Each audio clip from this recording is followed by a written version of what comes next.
Bom dia, boa tarde, boa noite. Estamos aqui novamente para continuar, nosso estudo.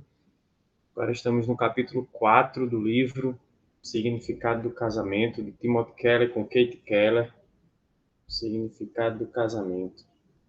A gente já passou por três outros momentos, né? No primeiro momento a gente fez um panorama geral do livro, falou aqui sobre como ele se estrutura, qual é a temática principal, qual é o objetivo do livro, falou um pouco sobre os autores.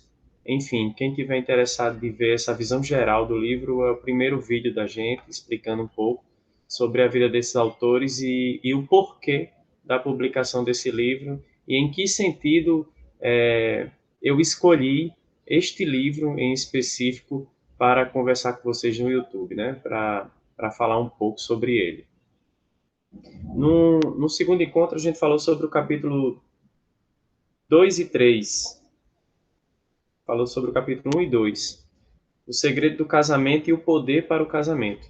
Em dois capítulos, um vídeo mais ou menos de 24 minutos. A gente fala um pouco sobre esses dois capítulos e é o início, né? São fundamentos para o desenvolver de um pensamento sobre o casamento.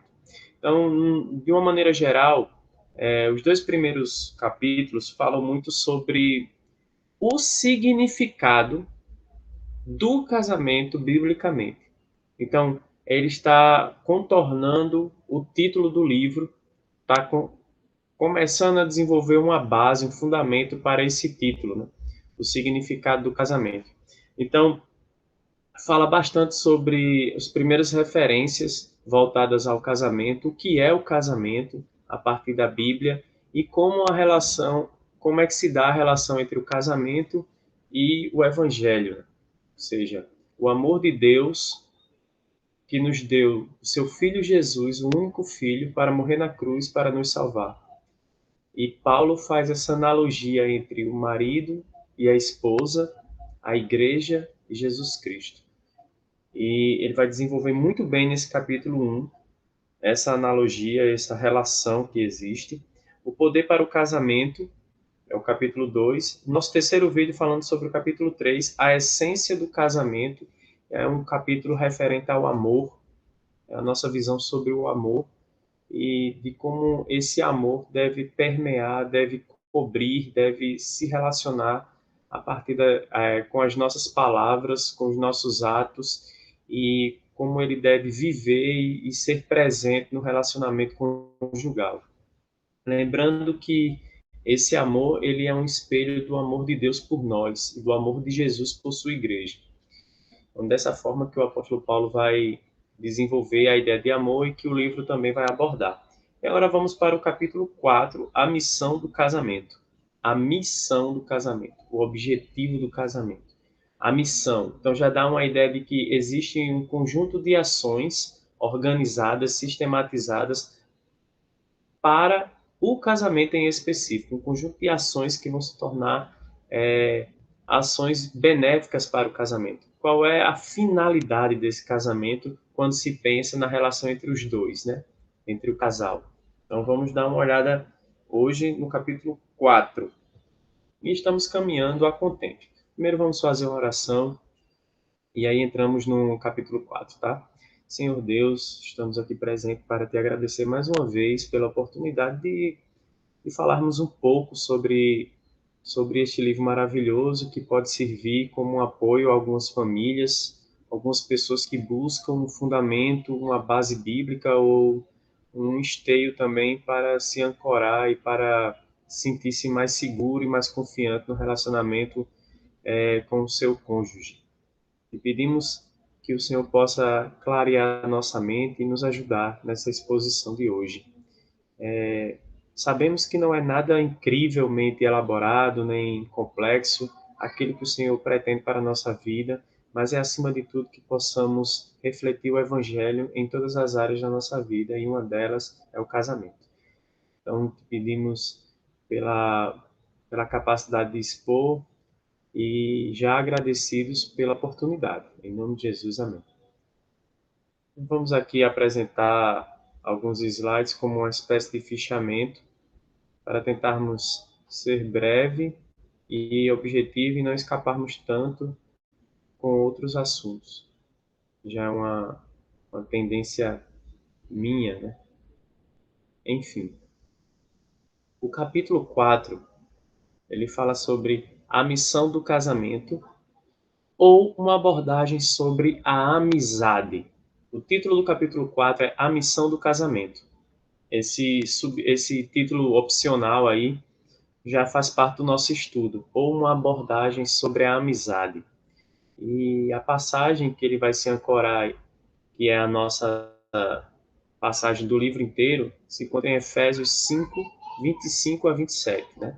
Maridos, amem suas mulheres, assim como Cristo amou a igreja e entregou-se a si mesmo por ela, para santificá-la, tendo-a purificado pelo lavar da água mediante a palavra, e apresentá-la a si mesmo como a igreja gloriosa, sem mancha nem ruga ou coisa semelhante, mas santa e inculpável.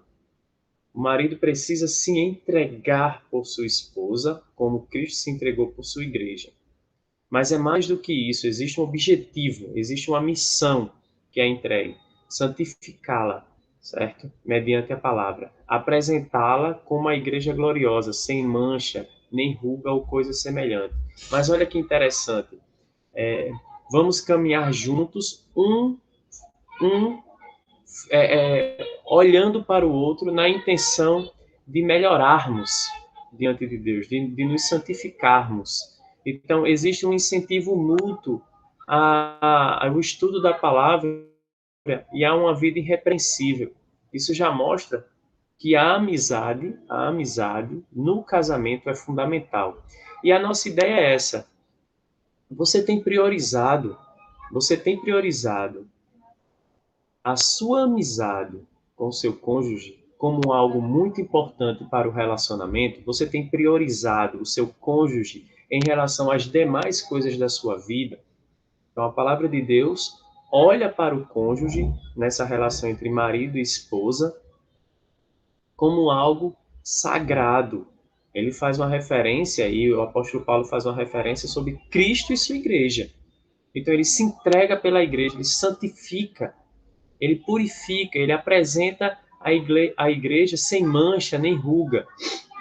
Existe todo um esforço para isso. Então, nós, como maridos, precisamos olhar para a esposa e procurar agir em prol de todas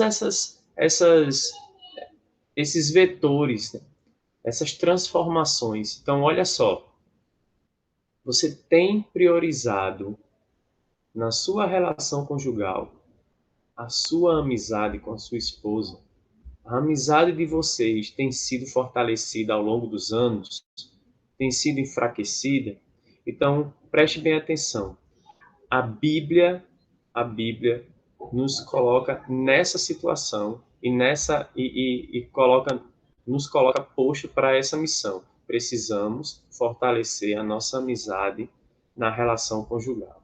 Isso é fundamental, certo? Aqui temos algumas referências bíblicas sobre o amigo.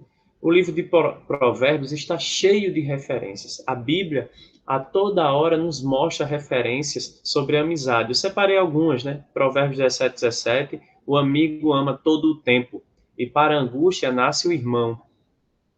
Provérbios 18, 24. Quem tem muitos amigos pode chegar à ruína, mas existe amigo mais apegado que um irmão. Veja, né? A questão da exclusividade, né? A amizade, ela nunca é generalista, né? Ela nunca se expõe aos nossos tempos de redes sociais, né? Temos 4, 5, 7 mil amigos, 1 milhão de amigos. Não, não temos. A própria Bíblia já nos mostra um caminho contrário a esse, né? Em tempos de redes sociais, parece que quem tem mais inscritos, e aí acaba sendo sinônimo de amigos, parece ser uma pessoa querida, e a Bíblia vai mostrar que esses muitos amigos podem nos levar à ruína, mas existem amigos mais apegados que um irmão. Esse eu posso confiar, né? Provérbios 27, versículo 9. Azeite e incenso alegram o coração. A bondade de um amigo consola a alma. Provérbios 27, 5 e 6. Melhor é a repreensão feita abertamente do que o amor oculto.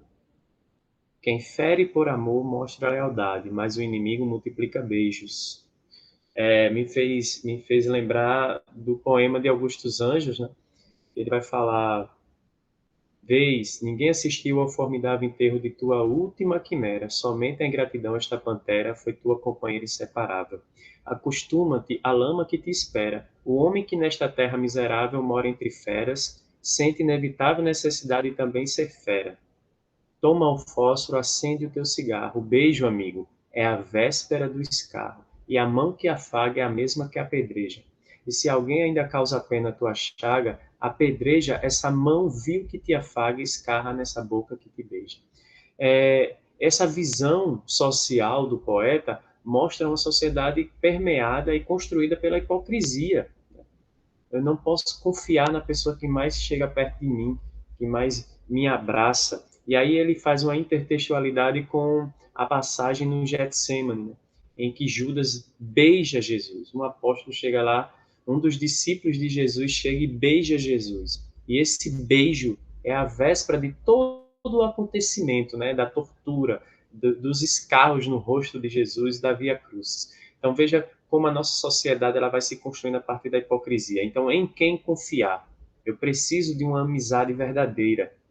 E a Bíblia nos mostra que o nosso cônjuge pode ser aquele porto, e deve ser aquele porto, em que vai congregar o amor romântico, o amor sexual, né? A relação sexual, mas acima de tudo a amizade. E essa amizade construída a partir da palavra de Deus vai me levar a um caminhar de santificação, em que um ajuda o outro. Nós somos cúmplices e também nós somos companheiros nessa caminhada. Seu cônjuge como seu melhor amigo. Esse é o ponto, tá? Primeiro a gente vai ver aqui uma referência sobre a amizade. C.S. Lewis afirma que a essência da amizade é a exclamação: Você também? Essa você também se refere a uma interjeição, uma descoberta de alguém que se interessa por um assunto que eu pensei que só eu me interessava. Olha só o que ele vai falar. A amizade pode ser descrita como duas pessoas lado a lado que olham para o mesmo objeto e são impressionadas e enlevadas por ele juntas. Lewis fala sobre o fio secreto que une os filmes, livros, arte, música, os passatempos, as ideias e as paisagens que nos comovem mais profundamente. Quando encontramos outra pessoa que compartilha conosco dessa mesma ligação, há o potencial para a verdadeira amizade, caso seja nutrida pela transparência e a constância, ou seja, pela honestidade e o compromisso. A amizade também revela um compromisso de ser honesto e de amar o próximo, certo?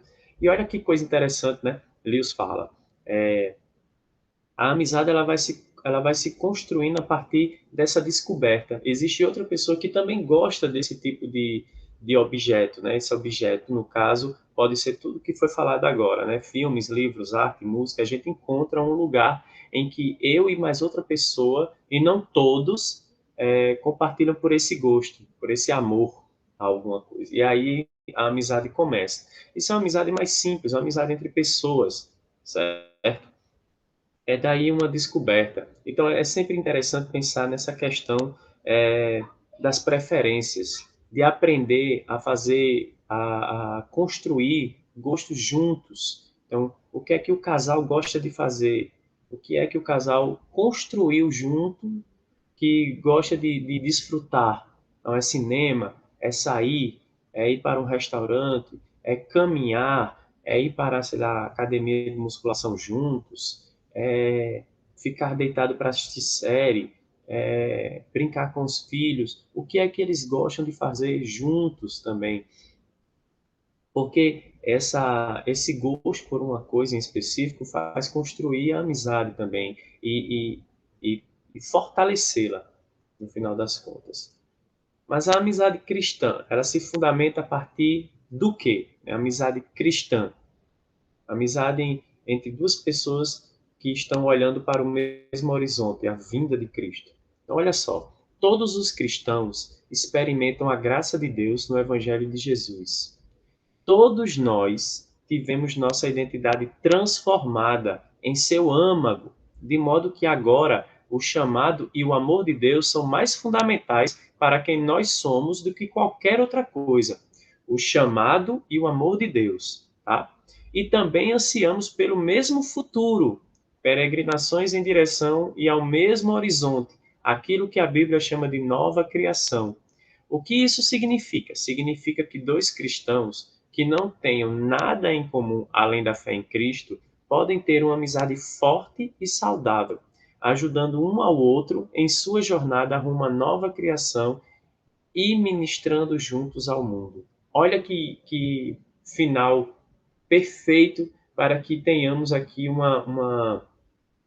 um conselho bíblico de como estabelecer laços fortes de amizade com o nosso cônjuge. Significa que dois cristãos que não tenham nada em comum além da fé em Cristo, e isso basta, podem ter uma amizade forte e saudável. Então, a fé em Cristo faz com que eu caminhe na mesma direção do meu irmão em Cristo. E se você é um casal salvo em Cristo Jesus, vocês estão vislumbrando o mesmo fim, uma mesma finalidade. A missão é a mesma. Estamos caminhando para o encontro com Deus, o encontro com Cristo. E dessa forma, vamos nos ajudando mutuamente à santificação, a nos tornarmos mais fortes e saudáveis espiritualmente. Então, a amizade cristã é uma amizade de ordem espiritual. É aquela que nos fortalece espiritualmente nessa caminhada de santificação em direção a Cristo. De uma certa forma, o que o nosso autor, Timóteo Keller, está falando é que a cruz de Cristo, ela altera tudo que está à nossa volta, inclusive nós mesmos, né? Não é só uma lente para enxergar o mundo, mas também é uma transformação de corpo e alma. E aí vai falar sobre o melhor amigo. O melhor amigo, nesse caso, é o nosso cônjuge. Meu melhor amigo. Como foi visto aqui no título acima, seu cônjuge como seu melhor amigo. E aí, a amizade, de uma forma geral, a amizade cristã, baseada na cruz de Cristo, e o meu melhor amigo como o meu cônjuge. Essa é a mensagem central. Esse princípio de que seu cônjuge deve ser capaz de se tornar seu melhor amigo provoca mudanças radicais na forma de tratar a questão de compatibilidade. Veja bem, se você pensa no seu cônjuge a partir da atração sexual, dessa química ou do romantismo, você vai procurar estabelecer, certo? Uma identidade, uma compatibilidade a partir da relação sexual e da atração sexual, o que em algum momento esfria, em algum momento arrefece e que não sustenta um relacionamento. Se você pensar o casamento, principalmente a partir das relações de trabalho, ou seja, de um estado social ou de uma condição socioeconômica dentro da sociedade em que você vive, né, você também vai estabelecer compatibilidades de acordo com as aparências sociais, com essas relações e dinâmicas, o que não vai tocar o teu âmago, a tua essência, como um cristão transformado, e também vai arrefecer, e é pouco isso. Então, qual seria a finalidade do casamento? Qual seria a finalidade do casamento? Onde estaria a missão do casamento? Essa é a grande questão. E aí, o autor nos ajuda a refletir sobre isso. Vai falar: ajudar um ao outro a alcançar sua identidade gloriosa, a nova criação na qual Deus, a seu tempo, nos transformará. Então, essa caminhada, certo? Como companheiro, essa caminhada com o seu companheiro, essa caminhada com o cônjuge, entre marido e esposa, é uma caminhada em que tanto o marido como a mulher vão olhar um para o outro e vão se ajudar para uma transformação, ou seja, para uma construção de uma santificação. Então, é um ajudando o outro em termos práticos, é um incentivando o outro para leituras bíblicas, para leituras de livros que possam trazer um conhecimento maior sobre o Evangelho, é um ajudando o outro no devocional, na oração diária, na criação dos filhos, um lembrando o outro do compromisso de amar irrestritamente, de amar, de se entregar, assim como Jesus se entregou pela sua igreja, certo? Então, esse caminhar e essa troca de incentivos, essa troca de um compromisso pautado na construção, no fortalecimento da santidade, é que vai trazer a essência de um casamento. Ajudar um ao outro a alcançar sua identidade gloriosa, a nova criação na qual Deus, a seu tempo, nos transformará. O horizonte comum para o qual marido e mulher olham é o trono, a natureza santa, imaculada e irrepreensível que teremos. Por isso, colocar a amizade cristã no centro do relacionamento conjugal pode elevá-lo a um nível do qual nenhum outro conceito de casamento sequer chega perto. Então, existem vários conceitos, principalmente na contemporaneidade, sobre casamento. E o mais simples é duas pessoas que se unem para desfrutar da vida. E aí, o autor nos alerta quanto a isso, certo? Não é apenas desfrutar da vida, porque isso pode cair no egoísmo muito grande de um ou de outro. Ou seja, desfrutar da vida também pode levar a um conceito errado do que é um relacionamento. A gente pode pensar no relacionamento apenas de ter do outro aquilo que me satisfaz. A Bíblia nos ensina a dar ao outro, certo? A procurar se entregar pelo outro. Mas a amizade, enquanto um centro dessa caminhada, fortalece a minha vida espiritual, a minha vida de santificação. Então, esse horizonte comum, que é o trono, a natureza santa, certo? Ele pode trazer um nível um nível de conceito relacionado ao casamento que nenhum outro conceito de casamento vai alcançar, que é a amizade cristã no centro do relacionamento conjugal. Essa frase, esse termo, a gente tem que crivar em nossas mentes. A amizade cristã no centro do relacionamento conjugal. Isso é fundamental. Certo? Pensando assim, alguns lembretes são necessários quando se fala do poder do casamento. E aí a gente está encontrando na amizade cristã esse poder, tá bom? Então, alguns lembretes aí. O que sustenta o casamento é o compromisso com a santidade de nosso cônjuge. Precisamos estabelecer esse compromisso. Eu também sou responsável pelo desenvolvimento e pela construção dessa santidade no meu companheiro, na pessoa que caminha comigo ao lado. Então, eu preciso lutar por isso. Eu preciso me dedicar a isso. O que sustenta o casamento é o compromisso com a santidade do nosso cônjuge. Busque a Deus. Busque a Deus em primeiro lugar, e as demais coisas serão acrescentadas. O seu casamento deve ser um relacionamento que suplanta todos os outros, está acima de todos os outros. Aqui a gente não está falando do relacionamento entre eu e Deus, entre mim e Deus. Não estou falando sobre isso, estou falando sobre um relacionamento entre pessoas. Então, entre as pessoas, certo, ao nosso redor, o meu relacionamento com o cônjuge, né, com o meu marido, com a minha esposa, está acima de todos. Lembrando, aqui não se está falando sobre o relacionamento entre mim e Deus, certo? Então, o seu casamento deve ser um relacionamento que suplanta todos os outros, inclusive o seu relacionamento com seus pais. Seu cônjuge e seu casamento devem ser a prioridade de sua vida. Assim como Cristo amou a sua igreja e se entregou por ela, devemos amar ao nosso cônjuge e se entregar por ele. Veja, tamanha o amor apresentado aqui e tamanha a prioridade, né? Tamanha a necessidade de priorizarmos esse relacionamento. Percebeu em que nível o casamento se encontra na lista de prioridades? Ele é o primeiro. Nenhum ser humano deve receber mais do seu amor, energia, esforço e compromisso do que seu cônjuge. Esse ponto 3 é um lembrete fundamental. Por quê? Porque isso pode ser percebido.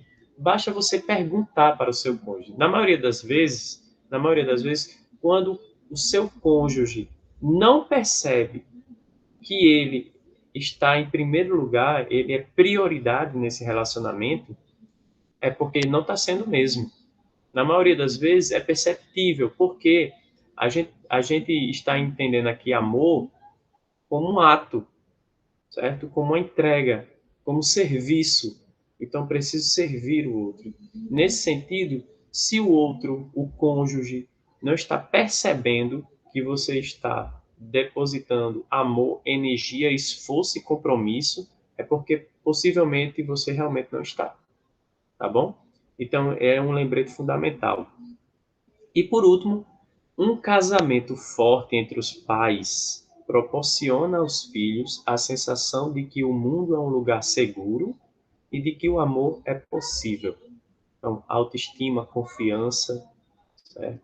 Paz, alegria, isso está voltado, também está envolvido com um casamento forte entre os pais. Os filhos vão se sentir seguros, vão se sentir em paz, vão se sentir alegres, vão ter uma sensação de bem-estar, autoestima, simplesmente olhando para o relacionamento entre pai e mãe, né? Entre marido e mulher. Quando eles percebem essa força que vocês assumiram como um compromisso, como prioridade, eles vão ser abençoados por isso. E o amor é possível porque eles estão vendo, eles estão podendo conviver com esse amor diário. Então, gente, não é uma questão só de fortalecer o casamento. Um casamento forte, um casamento pautado na cruz de Cristo, um casamento que marido e mulher dão as mãos e caminham em direção à santidade, é um casamento também que vai ensinar aos filhos a necessidade e o compromisso que existe no momento do sim. Nesse momento em que homem e mulher saem da casa de seus pais, assumem o compromisso de ser uma só carne, assumem o compromisso de uma amizade pautada na cruz de Cristo, em uma amizade em que se esforça para um desenvolvimento espiritual, e uma amizade em que encontra no outro, certo, um esteio e uma ajuda para que possamos alcançar a cada dia um relacionamento com Deus mais próximo. É também um casamento que vai refletir frutos do Espírito, ou seja, virtudes em relação aos filhos. Então, isso eu posso sentir, isso eu posso presenciar dia a dia. Quanto mais eu estou próximo a Deus, quanto mais o meu relacionamento se encontra sadio diante desses postulados, os meus filhos também se sentem mais seguros, mais amados e mais felizes. Então, nesse sentido, a matemática ela fecha a equalização das coisas, ela cria uma harmonia e cria um bem-estar para toda a família, tá? E é dessa forma que a gente vai concluir. A chave para dar esse tipo de prioridade para o casamento é a amizade espiritual, como já foi falado aqui. Inúmeros casamentos começam com a ideia de que a jornada em direção a Deus é apenas um acessório. Então, na verdade, eu estou pronto para te amar, mas essa jornada é apenas um acessório, ou seja, eu estou caminhando a minha jornada, você também. Mas, na verdade, não é assim que funciona. Muitos cristãos ficam satisfeitos consigo mesmos porque se casaram com outro cristão, mas consideram a fé apenas mais um fator de compatibilidade, como interesses em comum e hobbies, tá bom? Interesses em comum e hobbies, ou seja, somos cristãos, ó, também sou, você também é. Olha, mais algo que é compatível, como outros interesses, como foi mostrado aqui. Mas, na verdade, é um pouco a mais. A amizade espiritual não é isso. É ajudar um ao outro com todo o empenho a conhecer, servir e amar a Deus e se tornar mais parecidos com Ele de maneira cada vez mais profunda. Então, se a gente fosse pensar aqui na missão do casamento, a missão do casamento, que é exatamente o capítulo 4, a gente poderia resumir nessa última frase do nosso estudo.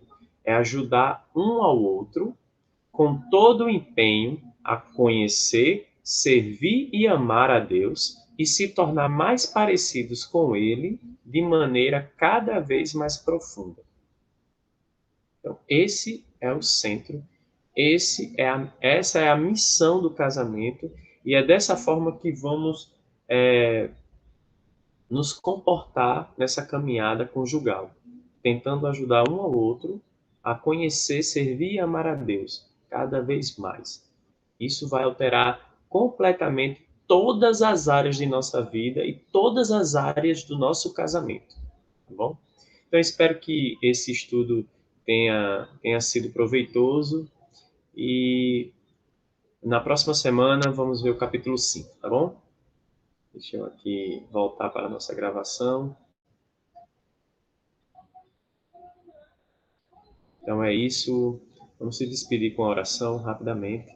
Senhor Deus, muito obrigado por este momento, pequeno momento de estudo que faz com que a gente lembre da necessidade de olhar para a cruz de Cristo como o centro de todas as coisas. Te agradecemos também pelo lembrete. Precisamos estabelecer uma amizade cristã, uma amizade saudável, de ordem espiritual, e que ela possa ajudar um ao outro a conhecer, amar e servir a Deus, para que possamos cada dia mais ficar mais parecidos com Ele, buscarmos isso no casamento e buscarmos no outro uma ajuda para crescer e desenvolver essa capacidade de se santificar cada dia. E pedimos também que o Senhor possa abençoar o casamento de cada um e que possa colocar na nossa cabeça a melhor maneira de agir no dia a dia, o que de fato é um grande desafio. Em nome de Jesus, amém.